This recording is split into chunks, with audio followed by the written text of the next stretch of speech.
Hi, kitty cats.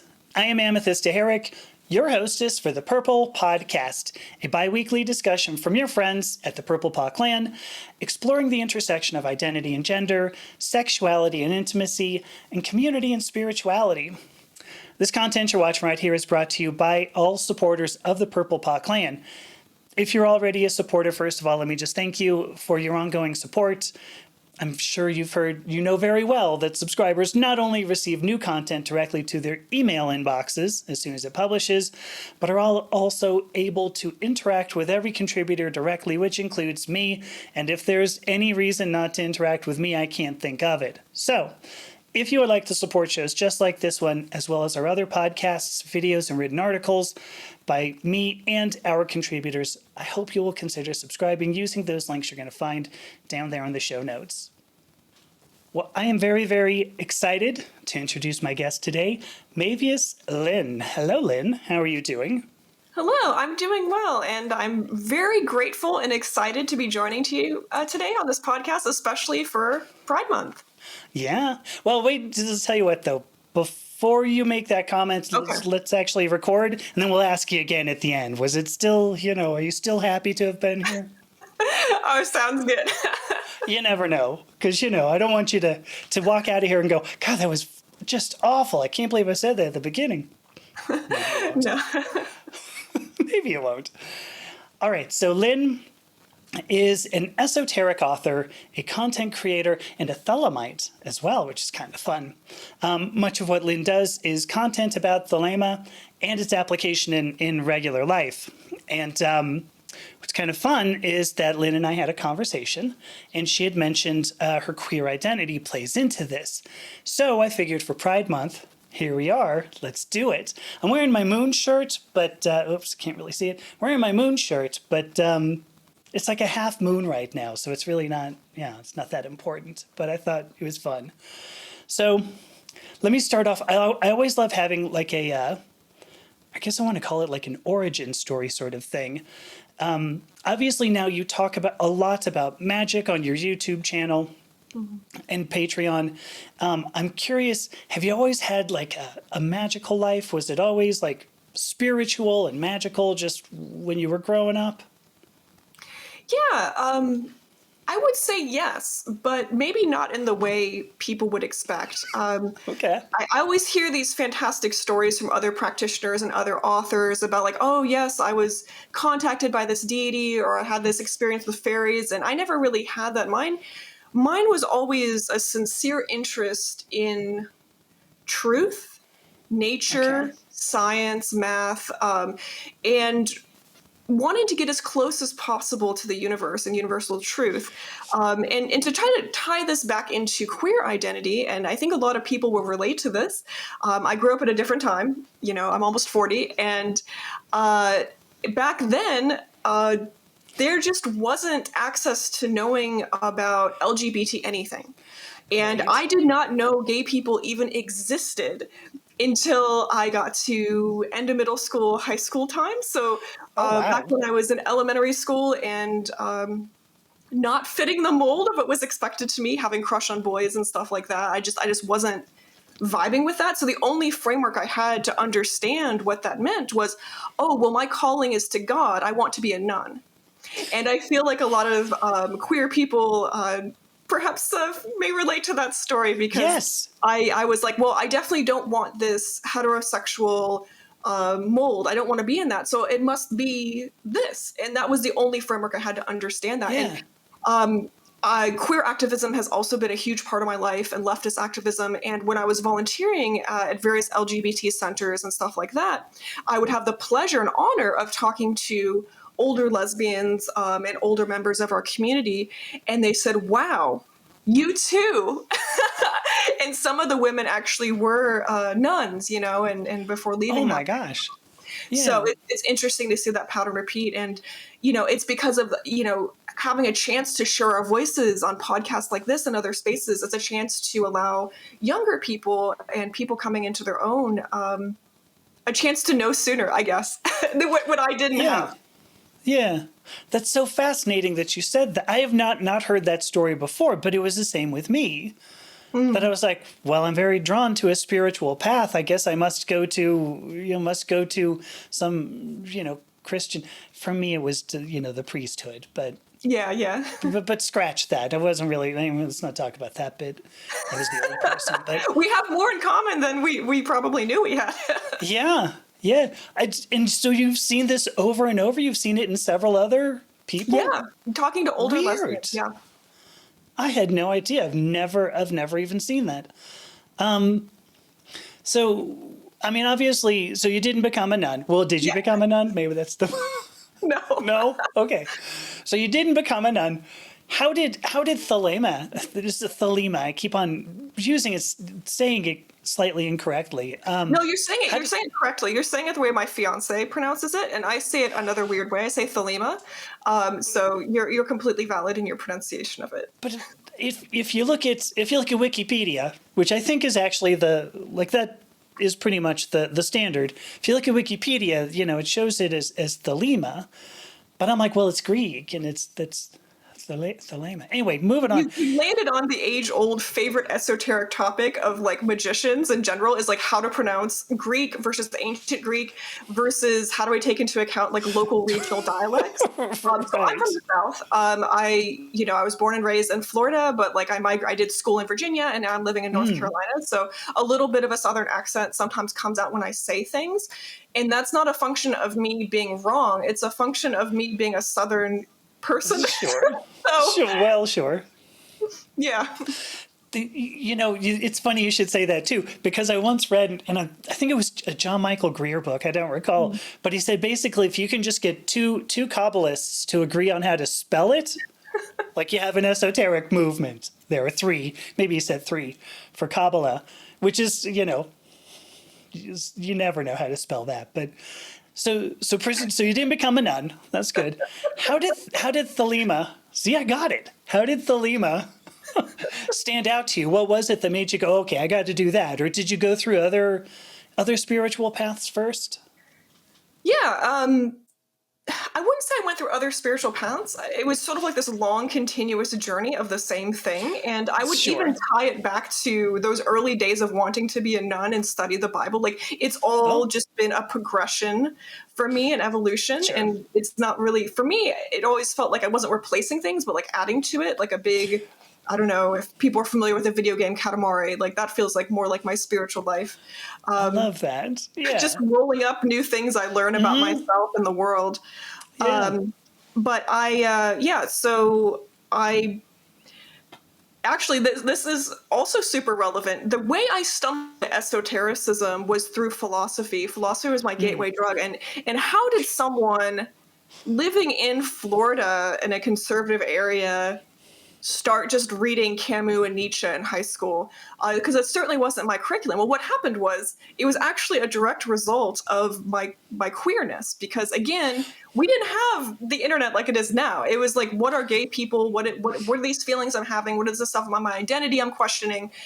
It was a whole big mess to untangle. And so I went to the library. Well, actually, at the time, they were doing a giant book purge of all LGBT books. I know history repeats itself. So this purge was happening not only in my local public library, but my school library as well. So a book that even had a gay character was gotten rid of. And so I remember, just as a random side note, one of the first queer books I bought was called Curious Wine, and it was a story about two lesbians. It was the first story I've ever read, and I was very poor back then, and I saved up all of my little coins from my two jobs I worked in high school just to buy this one gay book, and it meant so much to me, and I read it over and over. Anyways, but that aside, it's like, okay, so and the other thing they purged was books about evolution. That was a no-go.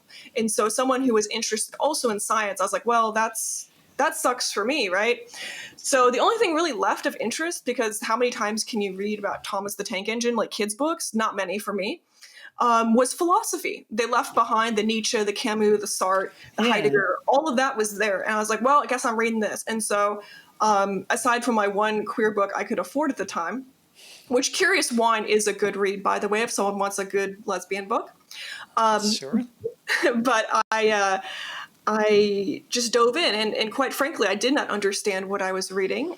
Those are some dense reads, but I just sat there because, again, the internet wasn't like it is today. I just sat at home and just read this stuff over and over again until it made sense, and then it really resonated with me. And then eventually I started a blog online, a live journal, connected people to the old MySpace, and Yeah. met people with similar interests. And that's when I first identified with the term occultist, because I felt like my spirituality and interests kind of laid outside in these hidden places. Yeah. And I also started to get really into the free thought movement and get really into activism. I was very involved with an organization called Food Not Bombs back in the day, Okay. and, Yeah. and protesting the war in Iraq. So it's been a long journey for me, and I went on to, of course, continue to be involved in these movements of various forms. And it was back then I first heard the name Aleister Crowley. Now, Okay. yes, so that's when Crowley happened. He was in the milieu of occultists I read and philosophers and stuff like that, and I was like, oh, I'm Sure. interested in that. But then I went to college. Yeah. That wasn't in the library though, right? I mean, No, that no, no. That was. was through my Oh, friends, okay. through like Live Journal and Right. MySpace. Yeah. Okay. Okay. And so I eventually went to college, grad school. I put aside the esoteric studies. And it wasn't until I had my first corporate world burnout and dropped out of society that I was like, Sure. hey, I'm having like some severe self-doubt, self-esteem, and I have no direction in life. I was so hollowed out from this culture and this world, and specifically the corporate world, Yeah. that I was like, wow, I need a big fix. I'm not just a little broken, I'm all the way broken. And I need to refine who I am as a person. And so I was trying all kinds of things in and out of therapy. And I was like, well, let's return back to those spiritual tools. What's in my toolbox? And I was like, wait, Yeah. this guy named Aleister Crowley talked a little bit about this thing called our true will, or innermost spark of divinity. And he said, through this system of mysticism and these tools, we can discover that will so that we may do it. And he laid out a process, and he himself admits it's not the only process of self-discovery, but it's one of them. And I said, well, what do I got to lose? What is it going to do? Nothing. And I started on this path, and here I am today. Along that path, I felt inspired to be of service to the community, which is what I really view my writing, my YouTube channel, all of this stuff. And I run a book club through Patreon. It's really an act of service for me. And yeah, that's where that came from, to help others and spread what I view Yeah. as very useful. Yeah. Oh, that's amazing. I love that. It's funny. Yeah. Nothing like the American dream to bring people to paganism and magic. Absolutely. Right. Because it's just your first corporate burnout. That implies there might be more, but because it happens. That's the way it works. It absolutely does. So one of the big things that Crowley obviously stood for, and you talk about on your YouTube channel all over the place, is ceremonial magic. Sure. What I think the big question I want to say now is that ceremonial magic, a lot of this comes from a Golden Dawn, Hermetic Order of the Golden Dawn, stream of magic. But that's been defunct, or at least the original one, for more than a century. Sure. Is it still, is ceremonial magic? Why is ceremonial magic still applicable to people today? Yeah, that's a great question. So, well, ceremonial magic is a huge umbrella, right? So this includes things like the grimoire tradition, Solomonic magic, a lot of things. So a lot of things fall under that umbrella. And of course, one of them, I'm interested in is Golden Dawn, as well as Thelema. And I have been initiated into a Golden Dawn order in the past. Oh. I'm an initiate of, a Thelemic organization. I guess both were sort of Thelemic, but that's aside. So this is definitely in my wheelhouse for your listeners and watchers today. Perfect. I'm very happy to talk about this. So in terms of like a surviving Golden Dawn lineage, you could definitely say that it's been broken. There's been some wonderful attempts of people to restart various Golden Dawn lineages and orders. And you could actually say one of these surviving Golden Dawn orders, unbroken, is this organization called the AA. Not Alcoholics Anonymous. I'm talking about this organization that Aleister Crowley formed It's a learning and study organization where you only really have contact with your teacher above you. It's more of a, it's an initiatory order, but it's more of a learning sort of experience. And in the AA curriculum, it is sort of descended from Golden Dawn, but the emphasis of it is actually on Thelema. So it's a Thelemic organization. And yeah, it's descended directly from the Golden Dawn. And where was I going with that? Oh, yeah. So today, a lot of different Thelemic organizations exist. This Golden Dawn one, AA lineage is one of them. There's like Temple of Thelema, there's Temple of the Silver Star, there's College of Thelema, there's a surviving fraternal organization called Ordo Templi Orientis, which is Paramasonic. So there's a lot of milieus. But the larger question here is, or a larger statement I would like to emphasize is Thelema is so much bigger than any organization. It is what some would consider a new religious movement. It's a religion. It's a system of mysticism. Just like the Catholic Church does not own Christianity, the OTO AA does not own Thelema, right? So It's a beautiful thing to be a solo practitioner. And I think especially in this day and age, we have more resources available than ever. One of those resources is actually my YouTube channel to help people, especially solo practitioners, perform the rituals and have these tools readily available, know the pronunciations, see the gestures if they want to practice in a meaningful way on their own, or perhaps in a more meaningful way because they have slightly more resources available. So you touched on something. I got to tell you, I'm not super familiar. I understood Thelema growing out of OTO, the Ordo Templi Orientis. No. Is that no? Okay. Help me out. How did? Yeah. Let's talk about this. This is fantastic. So, the OTO actually existed long before Crowley ever came around. So the OTO was so it grew out of Freemasonry, and it's specifically people. There's different terms, academic terms, and Ordo Templi Orientis is something called Paramasonic. So it has a lot of the trappings of Freemasonry, but it's not like exactly that. It's its own thing, Paramasonic. And so then Aleister Crowley eventually joined that order, and he rose to the top of it and took it over. From what I understand, right? I mean, just sort of said, I'm the leader. And people went, oh, is he? Okay. Yeah. He implemented a lot of changes in the order. Yeah. He rewrote some of the initiations, and he molded it around this law of Thelema and this religion. So that religion really shaped a lot of what OTO is. Yeah.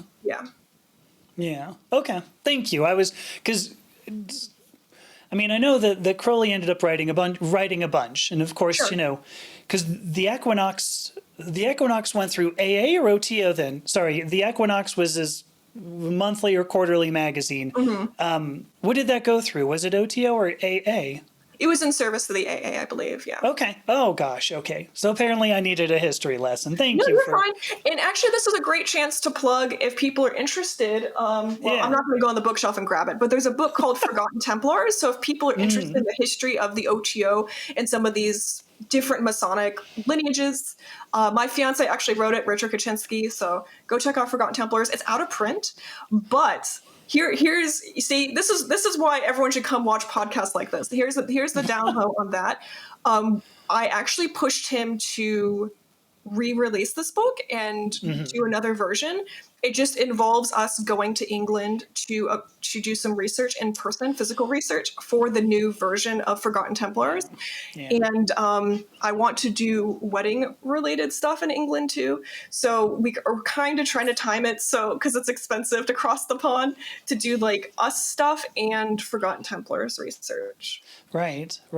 And make sure, by the way, once your passport's good, make sure you're going to be able to get back. Because now we're not even sure, Well, that's new not administration. Stuck in England. I can't come back. I mean, obviously, I have responsibilities here in the U.S., but but you do make a great point. I mean, may as well take advantage of it if you can.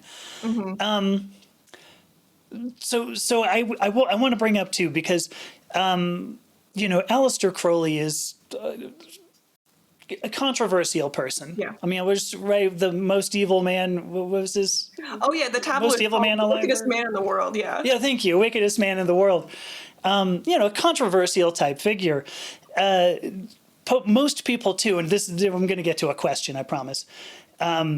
Most people hear the just the quote, "Do as thou wilt, shall be the extent of the law," I think, and tend to forget the 4 words before that, "and thou harm none." My point on this, what was my question going to be? I guess my question was going to be like, Crowley was not saying go out and just like screw everybody you can, like not necessarily Sex Magick, and I wasn't going there. He wasn't saying, go. Although there was some of that there, right? I mean, I don't want to diminish that. Okay, so I feel I'm having a great time on this podcast, and you're just a delightful host. Yeah, I'm very interested in the Sex Magick. I'll just go on record and saying that, and it's a sure. I love, and especially queer Sex Magick. Crowley was really an OG in a lot of stuff. So yes, oh my gosh, so much. Part of how he ended up being the wickedest man alive, right? Because he was like, 100%. Hey, I have a boyfriend, and people went, oh, you can't do that. Have a boyfriend? What the hell? You must be wicked. Mm-hmm. So Crowley's point, though, was not go out and harm other people as you do as thou wilt. There is, he did believe in the idea that everybody needed to integrate into the universe. And he had mentioned this going through the holy guardian angel and whatnot. So I guess where I'm going with this is to say, I was going to say almost, hey, defend Crowley in 20 words or less. But, this tradition is not based on go out and hurt other people. Yes, correct. That's not a question. So, nothing about what I do or am involves hurting others. But yeah, let's unpack a few things there. I think you brought up some fantastic points. And the first one is like Crowley himself. And I think there's quite a bit of confusion over how we view Aleister Crowley as Thelemites. And, obviously everyone's an individual and views things differently depending, I remember people always talk about Christianity and Jesus, and they're like, well, there's as many different versions of Christianity as there is people because it's so personal. Right. Same with Thelema. However, I do want to say that Aleister Crowley is not Thelema Jesus. We do not view him as God incarnate. We view him as a messenger, but not the message. But perhaps some of the message is rolled into him specifically being a divine messenger. And where does Thelema fit in this larger spiritual landscape, I think is also worthy to talk about. So there's this Thelemic understanding of aeonic succession. So mankind goes through different aeons, and the old Aeonic religions involve, obviously, Judaism, Christianity, and Islam. And so then there's something called the Equinox of the Gods, where the Celestials sort of went through this change of leadership, and a new entity took throne in something called the Aeon of the Child. So the child took over. People who are familiar with the Golden Dawn system and that kind of magic might recognize this as following the Yod-He-Vav-He formula. So the older Aeon can be thought of as the Aeon of Osiris, or the dying god. And we see this formula, right? So this formula for, this magical formula and spiritual formula for repentance and to, divinity through suffering and self-sacrifice. Mm-hmm. And then we move into this new Aeon, the Aeon of the Child, the Aeon of Horus, that we're currently living in, and Aleister Crowley was the prophet of. So, all of those old Aeonic religions and that how that works and how that spirituality and magical formulas function still do. I sort of tell people the magic and the way this works sort of feels like the sun setting in one and rising in the other. So you'll see a lot of those words, symbols, beliefs, they're still there, right? They're still a part of Thelema. It's just, and I always say, like, a lot of the way I do magic personally is you take Judaism, Christianity, Islam, and then you add Thelemic elements to it. So it's all there.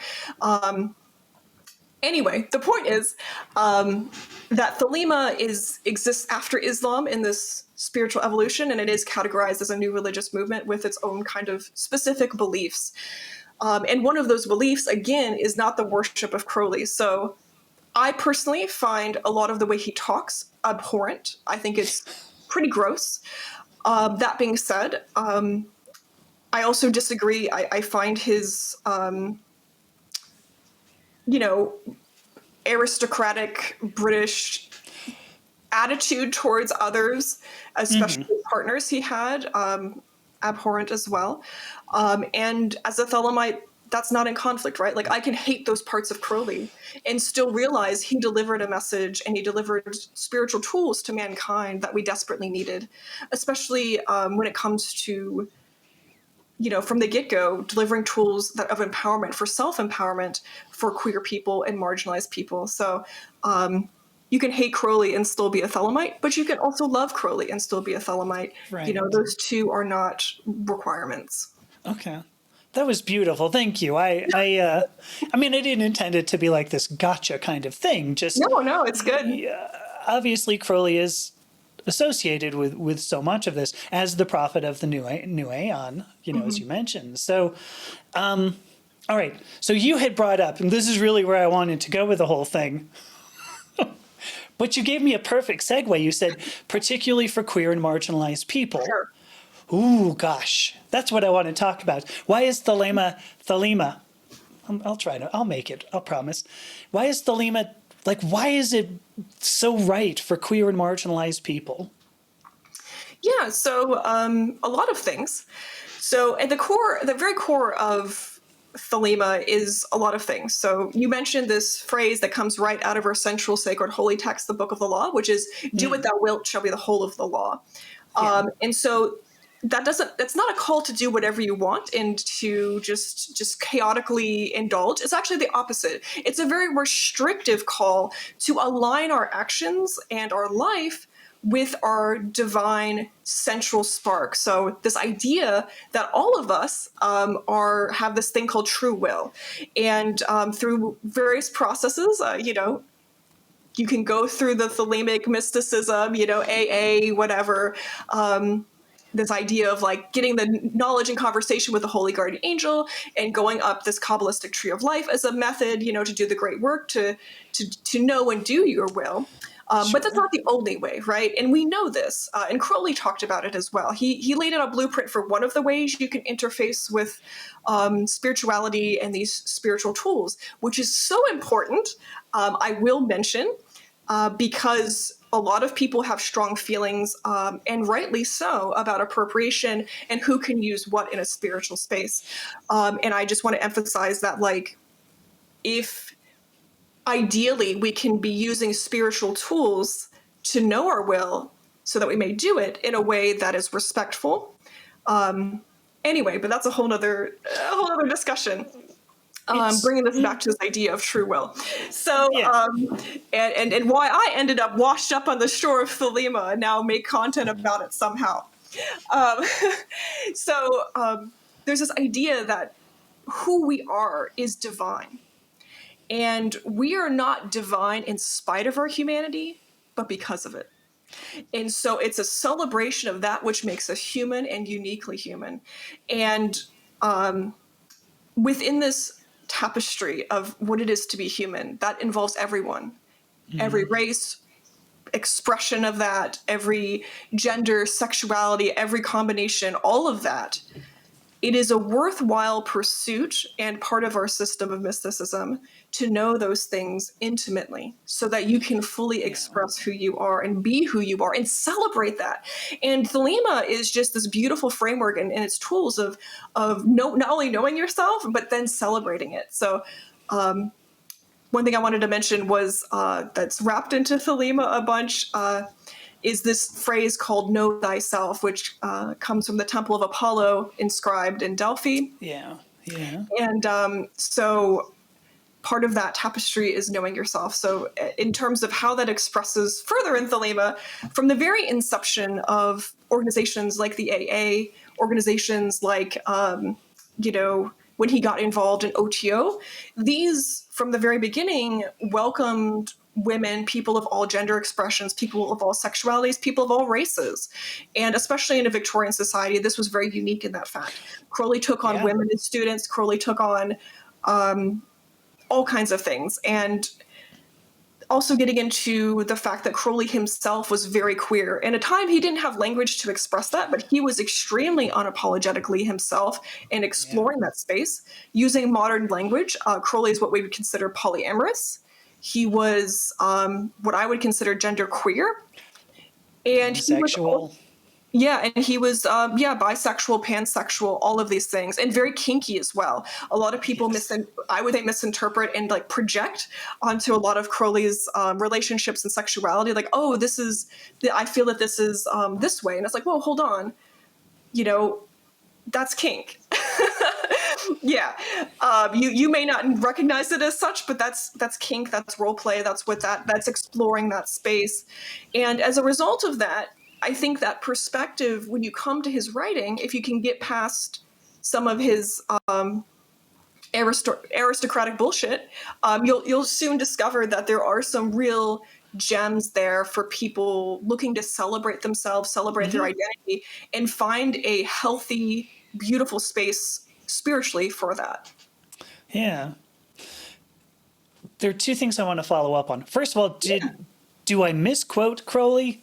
That line, doest thou wilt. Oh, but and thou harm none. No, that and harm none comes from Wicca. So the original book. Oh, come on, really? No worries. It's pretty close. So it's do what thou wilt shall be the whole of the law. And so I'm going to end up editing this shit out. People are going to be like, why am I watching an esoteric podcast with somebody who doesn't know fuck all about... You're doing amazing. I think this has been really good so far. We've gotten some. I'm actually going to leave this in, by the way, just so you know, because people are going to hear that and laugh at it. So, but no, it is still okay. From so Wicca, there's this idea within Thelema that like you should protect yourself and you should remove obstacles in your way that seek to constrain you, to silence you.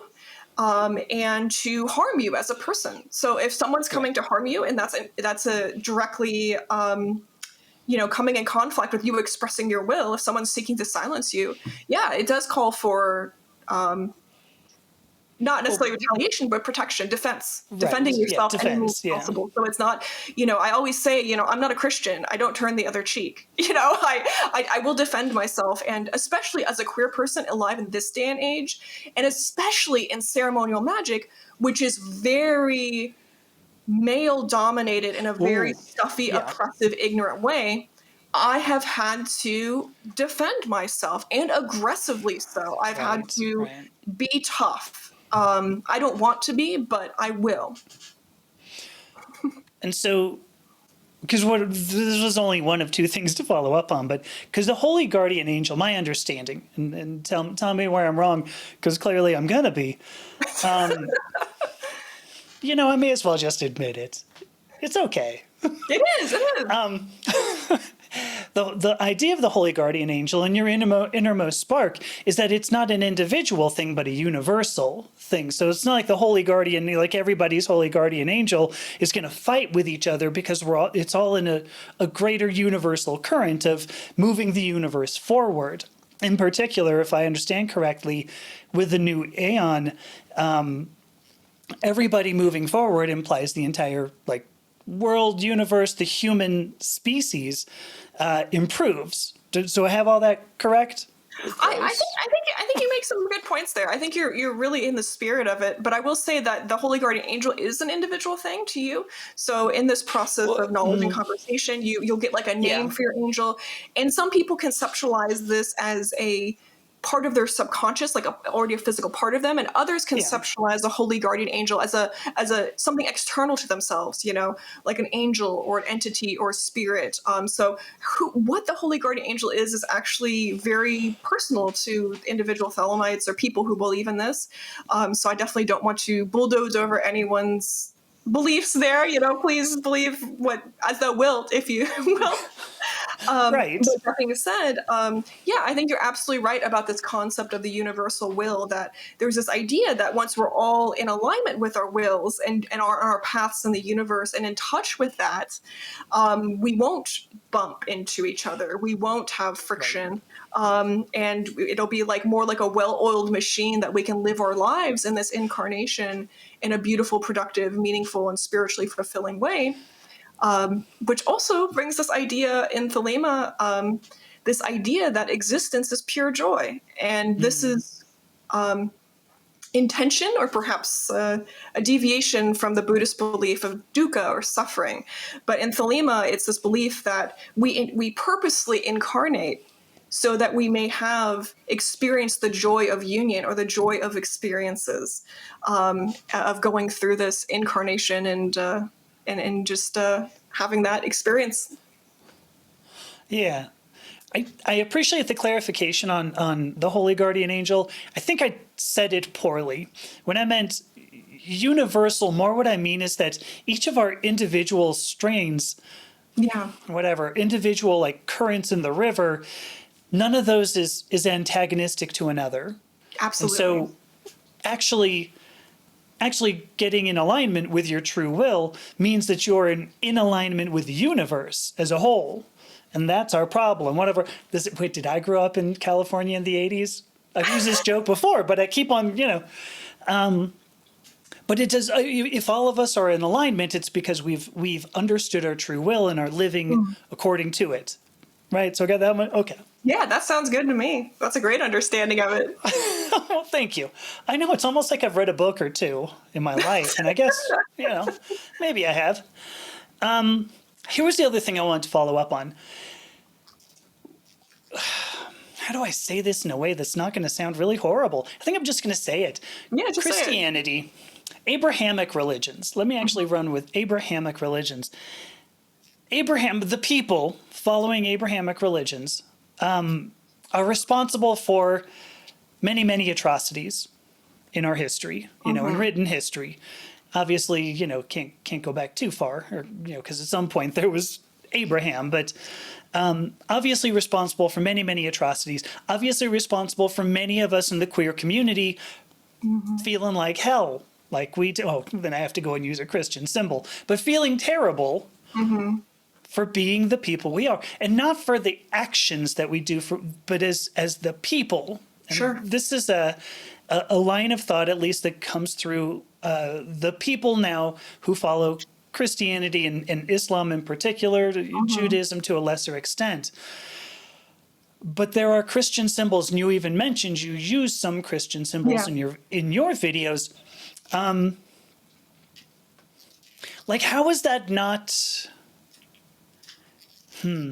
alienating, I suppose? Yeah.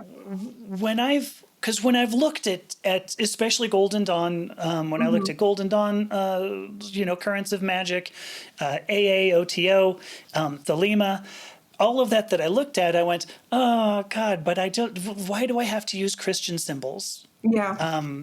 And there's actually a book, I think it's just called The Celtic Golden Dawn. I'm looking for it. There's I didn't know about that. I want to know about the Celtic Golden Dawn. I've never heard of it. Oh my gosh. Oh, you might really get a kick out of this. It's a John Michael Greer book, and I'm not trying to plug John, if you're out there. Hi. But I'm not trying to plug him. But he wrote a book called The Celtic Golden Dawn so W.B. Yeats, right, was a member of the Golden Dawn and was apparently trying really hard to continue it going. This is the history as I understand it. And so as the Golden Dawn started to wind down, supposedly he wrote a lot of papers that turned Golden Dawn teachings and rituals, but made it more British. It was, Celtic anyway. So I shouldn't throw out Gaul and the rest of the Celtic peoples there, but and Greer tried to do a rebuilding, like a revivification of that line. So it's one book, and it's not even a huge book, but if you look at it, you'll be like, every single ritual I understand. I see this. He just puts it in more Druid type words. So anyway, it's very fascinating. When I read that, I was like, see, I can get behind this, because it's difficult for me as as a pansexual transgender person who has always been pansexual and transgender my whole damn life, to get past some of this symbolism. Yeah. How do you get past that? How have you in particular gotten past Yeah. that? Thank you so much. This is such a good topic. And I think this needs to be talked about more in these spaces, because so many people are coming into this with religious trauma, with their own personal stuff. Yes. Yeah, Perfect. 100%. And we need to have this conversation. So first of all, what is up with the symbolism in Thelema in general? So let's have a conversation about that. Good question. So there's two things that come to mind. The first being, in Thelema, all of our stuff, this philosophy, these beliefs, this religion, comes out of what we consider to be holy books. So a lot of people are like, wait, you guys have holy books? Yeah, we have holy books. It's a religion. Religion. So these are words. We have different classification systems for Crowley's writings, like Class A, Class B, Class A, B, C, D, E. Okay, so first of all, so when Crowley was writing, he wasn't always writing as like instructional or, this is the voice of the divine speaking through me. Yeah. So the Class A texts are the voice of divinity, right? Of God, or whatever you want to conceptualize the universe. So those are what that is. And the writing is, we'll come back to like what that writing is like, but the rest of it, it's important to remember that Crowley was a teacher. So he sometimes wrote as a teacher. Crowley was also a poet and someone who wrote fiction. Crowley also wrote all kinds of magical instructions. So those would not be considered holy texts. That's just Crowley writing as himself. But back to these holy texts that are special. So these were things that were channeled. And so what is channeling? Channeling is when the voice speaking through you you can consider it like maybe a part of Crowley's subconscious that is finally coming out and expressing some divine universal thing. You can consider it something external flowing through him. Sure. But ultimately, in the act of channeling, it's passing through a person. It's coming into this physical plane, and it's trying to express something that is ineffable, right? And so as a result, when you take something divine and you try to put it in words or symbols or art, something is slightly lost. Something is communicated, but something's also lost. Sure. And when the divine is speaking, they only have the symbols available to them. They only have the human me. So, for example, if I was channeling a message, I'm not going to suddenly start speaking, Greek, because I don't know Greek. Maybe I should, but I don't. I'm not going to suddenly start speaking Spanish. I'm gonna probably channel that message in English. And in my case, actually, when I've done work with like the Enochian Aethers and stuff, I'm an artist. I get messages through images and colors because I relate most to art. So you're going to reflect who you are. The divine's going to reflect that set of symbols, and so that is reflected in our holy text, right? So Crowley uses what I would consider to be more King Jamesian language because he was raised in a very restrictive Christian cult growing up called the Plymouth Brethren. Sure. And some of the symbols he worked with are like that as well. He'll use some of them are unique to him, right? But some of them do have that sort of like reflected in Christianity, Judaism, and Islam, or all kind of like, reflections of that bouncing around in these holy texts. But also Buddhism, because Crowley actually at the reception of the Book of the Law was a Buddhist. So wait, really? I wasn't aware of that. Yeah. Huh. That's fascinating. So a lot of this central text is what can be considered a reaction to Buddhism or a deviation from it. And so my favorite definition I come across of Thelema is it's just weird Buddhism, and I'm like, you know what? That's not that bad. In another great example of like some of these weird symbols showing up in ways that aren't traditional is actually in the Book of the Law, because Crowley at the time, obviously he was living in an era in Victorian society where there was a craze for Egyptian stuff everywhere. And he did his honeymoon in Egypt. He did it in Cairo. So this book was received and it has these symbols bouncing around. But the interesting thing is these Egyptian god names, I would say ancient Egyptian god names and some of the other symbols are not used in the ancient Egyptian way. They are not used. Sure. It is divinity expressing itself with the only tools available. So if Crowley, for example, was alive today and he channeled a text, it would probably be in the style of ancient Greek or Roman, because the pagan community seems to have a Greek and Roman boom at the moment. And I'm maybe a part of that boom because I'm also really into that sort of paganism. But yeah, Crowley, maybe, for example, if he took his honeymoon in Norway, the Book of the Law would look a lot different. So ultimately, you're talking about things that are very occult and very mystical, and the symbols are that. So that being said, I would say these principles throughout all of our holy books, this philosophy, all of this stuff, those are underlying universal principles of humanity, spirituality, the divine. And you don't have to interact with the Egyptian aesthetics, for example. You don't have to engage with the Christian aesthetics.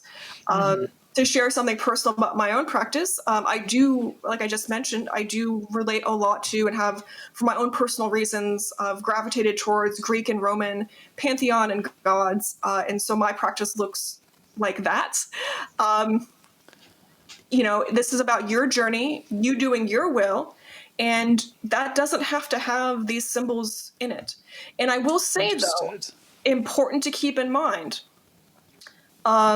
when you see words and symbols show up in these holy texts, they don't necessarily have the Christian meaning. They don't have the Islamic meaning. That context will help you because sometimes it's a reaction to that.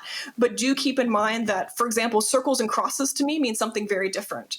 I love doves. I love the imagery of doves. It has nothing to do with the story of Moses for me. For me, the serpent and the dove comes from the Book of the Law, where it says, "There is the serpent and there is the dove. Choose ye well." And this idea of the serpent being the kundalini rising towards your spiritual progress and ascending the tree of life, versus the dove being a symbol of an act of service to be of service to mankind. So that's just another example. Oh, no, I think, gosh, I'm going to just say, I think that was beautiful. Thank you. Oh, thank you. the point, I mean, because if I were to try to summarize as best I could, you're saying that these symbols appear in Thelema and Golden Dawn, for that matter, because at least at the time they were written down, it was because they held power within humanity's sort of collective unconscious, if I want to, use Jungian terms. Yeah. And by power, I just mean that we were familiar with them. I'm talking in terms of like a magical current. Because, I mean, obviously Egyptian symbols hold a ton of magical current because they had 2,000 unbroken years of practicing this, what they did. So so I understand that. You were going to say something, though. I do want to make a distinction between a system of a group like the Golden Dawn and like the Thelemic holy books, right? They're slightly different. Yes. So for viewers and listeners who might be slightly confused, Golden Dawn is an organization that existed, fell apart, but you can still join it today. And then Thelema is like a religion and like an umbrella with little organizations under it.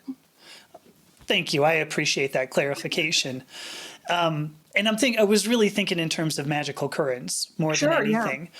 Yeah. So I understand. So these symbols show up because they were familiar and they held, power in the current for humanity as it was. So I guess what I'm saying, when you relate that back to, like, if Crowley were alive today, if he were doing something like this today, his symbolism might change because the world has changed since, the early 1900s when he was doing that work. Okay.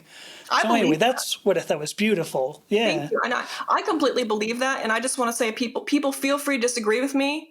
And that's but that's just my personal opinion for sure. And I do believe that's the case. And again, the divine can only work with the symbols you have. And that's one of the reasons magicians, magical practitioners, you are encouraged to learn languages like Latin, Greek, to study, go out there, study, the more languages you can learn, the better, because you have a chance to know the universe better.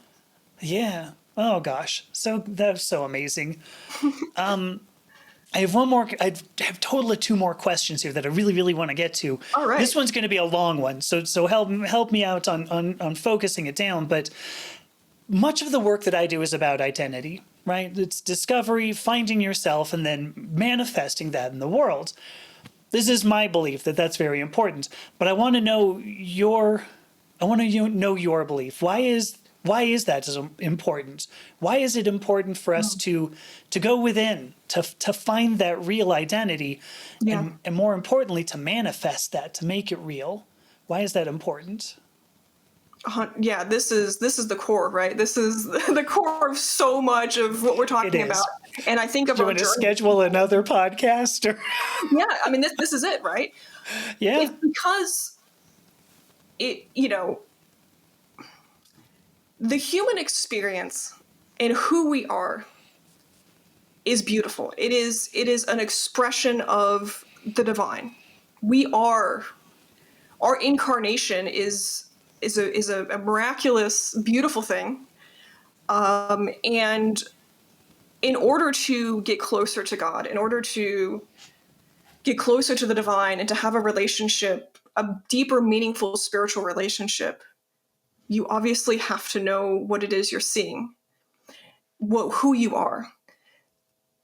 This is why this phrase, know thyself, is at the core of so much of this. You must know your will before you can do it, which seems like such a simple step, but no, that's a heavy weight, because who you are is so much more than your flesh meat, right? it's right. You have to untangle parts of the soul. You have to untangle the burdens that were placed on you since birth. Since birth, you were burdened with expectations. You were put in a society that in many ways is sick. It is in direct opposition to a lot of reality, right? We're Yeah, told things that science isn't real, evolution's not real, climate change isn't real. These are all our best understanding of nature and reality from a very basic level, and then people are denying it, right, for their own selfish personal gains. But people are also denying the reality of what it means to be human. They're denying completely beautiful natural expressions of our sexuality, our gender, whatever it is it means to be human. And the more we can understand truth and reality, including that our own truth and reality, the more we can shed those burdens, shed those lies, oppose them, be like, no, this is who I am. And I am going to exist. And you become part of a beautiful tapestry of truth, of, dare I say, positive spiritual evolution of mankind, right? Like, you become a conduit and a light for others to realize themselves as well. I'm going to sit with that for a moment. Please do. I loved your phrase, and I wrote it down because I wanted to remember it. The reality of what it means to be human, Yeah. because I think that's exactly what we need to take into account. Your burdens since birth, and the beauty of the human experience. I think that's great. Should we sit with it for a moment again, or is I'm happy to sit with it. I'm happy to you really? elaborate that. Yeah, it is our sacred duty to know yourself and to be yourself, right? To fully Yeah, realize this divinity, right? It absolutely is. And part of that sacred duty is the schluffing of the bullshit of society, the bullshit of family, right. whatever pressure is forcing you to not be yourself. You have to know yourself enough to recognize that you're carrying burdens that need to be schluffed and left behind, so that you That's may step right. out of that and step into closer alignment to who you are. Yeah. I believe this is my opinion, but I'm curious if Thelema is similar, because I believe that's the purpose of our lives. So, I mean, you had mentioned earlier we choose to take birth. I mean, I think that's actually the purpose of it is Sure. to find that beauty of the human experience, because as we make it real, we do just what you're saying, that it improves everything as a whole. Everybody around you, everything else. Absolutely. So at the very least, I appreciate that we're in agreement on that. Yeah. And what a cool thing it is that we live in a world with so many different people, so many different expressions of what Yeah, it means to be human, and so many different tools out there to realize those expressions. And to put it plainly, like, I'm starting to get pretty old now. I'm not like super familiar with like Gen Cut Z it or down, Gen Liz. Alpha's LGBT community. I mean, like, I'll just say it, right? But I'm learning new things every day, and I think it's so cool. And I'm like, hey, I may not understand what you got going on, but you seem to understand it, and that's the point. That's the You're point. right. Ooh, I'm vibing with that. I tried to be Gen Z. Did that work? Did it sound Gen Z? Yeah. Both of us, maybe both of us are too old to know. But you're like a millennial, so I don't know. You saying Yeah. you're getting old, I'm like, It's funny. People, my audience calls me mom, and I'm like, I'm okay with that. I feel like I've moved into the mom category at this point in my life. I get the same. That's Yeah, crazy. that's great. All right. Since it is Pride Month, I want to ask you a great question. I think it's a great question. If you go, it's a crap question. I don't care. Well, I mean, I care, but so for Pride Month, how is your spiritual practice? How is it a reflection of your pride? Wow, that is a really, really good question. I love that question, and I wish I had a cool answer. I'm going to give you an honest answer. Yes, perfect. So, I think well, this is gonna be. So I wish I could be like, oh, I'm praying to this entity, I'm this deity or entity, or I'm doing all these elaborate rituals. But like, truthfully, I'm a person. I've just recently moved. I'm unpacking my stuff. I'm finishing up a huge project. I'm getting ready for a lot of travel. Like it's. I don't have a really intense, concrete spiritual like practice people could physically see. But I think one of the things I do that has been really beautiful is, I have a fiance who is in our relationship, which may from the outside look cis, look heteronormative, but it really isn't. And I'm able to fully be myself and seen in this relationship in such a profoundly meaningful and beautiful way. And to be a queer person, to realize things about sexuality and gender and the way the body works and all of this, a lot of us really have to go off the map, right? Like I didn't know gay people existed till like high school. I didn't know trans people existed until college. Like those are things that weren't even an option. So wow, I had to go through a really intense exploratory phase. And when you go through that, we all live in a world that says no. That's incorrect. Let me tell you about yourself. And it's like, whoa, don't tell me about myself. I know what's going on in here internally and who I am. And then once it's really hard to be in a relationship with someone who fully embraces that and understands you and also honors that in a beautiful way. And not only honors that, but loves you for that queerness. And I'm at a place in my life, it took a long time. I'm a late bloomer in the relationships arena, but it had to happen this way, and I'm glad it did because I'm with someone who sees me and celebrates me. And when we do ritual together, he's assisting me in scrying the Enochian Aethers, for example, as one practice. We're practicing possibly going to do the Gnostic Mass together. All of these things are in celebration of who I am fully. I don't have to cut off parts of myself to fit in a mold I don't belong. And that's how I feel like I can fully be that, not only in my relationship, but also spiritually, and how those interlap. Yeah. And that, everybody, is pride. Yay. So well done. Thank you, Lynn. That was amazing. Thank you so much. So presumably people are going to listen to this and go, oh my gosh, I got to know more about Lynn. How do I get in touch?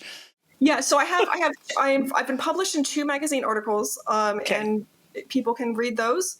But if they would like updates on other writing projects, like possibly a book, just follow me on social media. You can join my Patreon if people want to do a book club with me. But yeah, I'm fairly active on YouTube, Instagram, Blue Sky. All right. So Patreon looks like the major page for you, right? Yeah. This okay. So we got your Patreon, your YouTube, because you've got a ton of great content, I think, on YouTube. Thank you. How much do you use Instagram and Threads? Because I see you more active on Blue Sky. I mean, I haven't been on Yeah. Instagram since I ditched it, but is Instagram, is that a good place for people to reach out to you? I mean, not reach out to me. The best place for people to reach out would be Patreon. I mean, or Okay.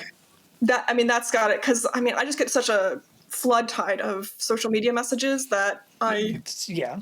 you know, don't get lost in the flood tide. Just message me on Patreon. If someone, wants to collab, I have like a form they can fill out on Saw my that. link tree. Yeah. Oh, the link tree too. Sorry, I'll put that up there as Oh, okay. well. That's a great way to But get in touch too. But, and it's the thing too, like if people, I don't know, are we still recording?